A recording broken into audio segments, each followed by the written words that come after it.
মা বাবা জেনেছিলেন তাদের সন্তান মৃত। পুড়ে যাওয়া ছাত্রদের একজনকে নিজের সন্তান ভেবে কবরও দিয়েছিলেন তারা। তারপরই শুনতে পান মাথায় গুলিবিদ্ধ রিফাত এখনো বেঁচে আছে। এরপর শুরু হয় নতুন এক যুদ্ধ। নিয়ামুল আজিজ সাদেক জানাচ্ছেন বিস্তারিত। 5 আগস্ট পুলিশ আশুলিয়াতে ছাত্রদের গুলি করে লাশ পুড়িয়ে দেয়।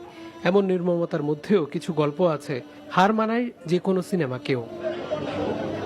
আশুলিয়াতে ছেলে পুলিশের গুলিতে মারা গেছে এমন খবরে দিশেহারা মা বাবা এক পোড়া লাশ নিজের ছেলে বলে শনাক্ত করেন। শোকাহত মা বাবা স্বজনরা সেই লাশ বগুড়ার গাবতলীতে নিজেদের গ্রামে নিয়ে যান, পরম আদরে কবরও দেন তাকে।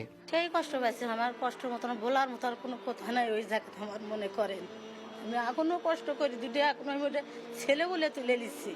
ওটা আমার বড় ছেলেটা, আমার এখন মেজে ছেলে। আমি এখন দুটো ছেলে কবর দিচ্ছি দেখে তাই মনে পাসবো, তাও পাসবো না। দুটো সমান অধিকারে আমি দেখবো, আর যা করার কর্তব্য আমি তাই করে যাব।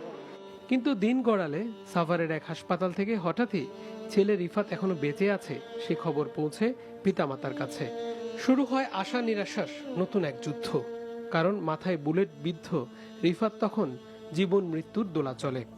ব্যথানাশক ঔষধ প্রয়োগ আর হাসপাতাল থেকে হাসপাতালে ছোটা, এই হচ্ছে হতভাগা রিফাতের দিনলিপি। কারণ এমন ঝুঁকিপূর্ণ অপারেশনে রাজি হচ্ছিলেন না কেউ। নিউরোসায়েন্সে, ঢাকা মেডিকেল এরপর দেখে করছি, কাজ হয় নাই। বলছে যে অপারেশন করলে টেবিলে মারা যেতে পারে। পরে একটি জায়গায় যোগাযোগ করে আমরা এই জায়গায় এসে অপারেশন সাকসেসফুল হয়েছে। বুলেট সরালেই মৃত্যুর প্রবল ঝুঁকি জেনেও সদয় এক চিকিৎসক শেষ চেষ্টাটা করলেন। দীর্ঘ কয়েক ঘন্টার অপারেশন শেষে বুলেট বের করা হলো রিফাতের। পিতামাতা জানালেন তাদের আদরের সন্তান সুস্থ আছে।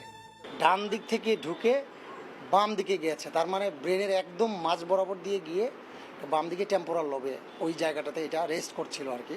এটা আসলে লোকেশনগত কারণে, মানে এটার অবস্থানগত কারণেই এই অপারেশনটা আসলে জটিল ছিল, চ্যালেঞ্জিং ছিল আর কি। আমরা হোপফুল যে এই পেশেন্টটা আসলে রিকভারি হয়ে যাবে আর কি। এখনই সে কমিউনিকেট করতে পারে। এই পেশেন্টটা কিন্তু আসলে 25 দিন আইসিইউতে ছিল আসলে। রিফাতের মা বাবার সন্তান ফিরে পেলেন ঠিকই, কিন্তু তাদের মনে প্রশ্ন ও হাহাকার। যাকে তারা কবর দিলেন আগস্ট বিপ্লবের শহীদ, সেই যুবক কার সন্তান? তবে কি আরো অসংখ্য সন্তানহারা পিতামাতা এখনো হন্যে হয়ে খুঁজছে তাদের আদরের সন্তানকে?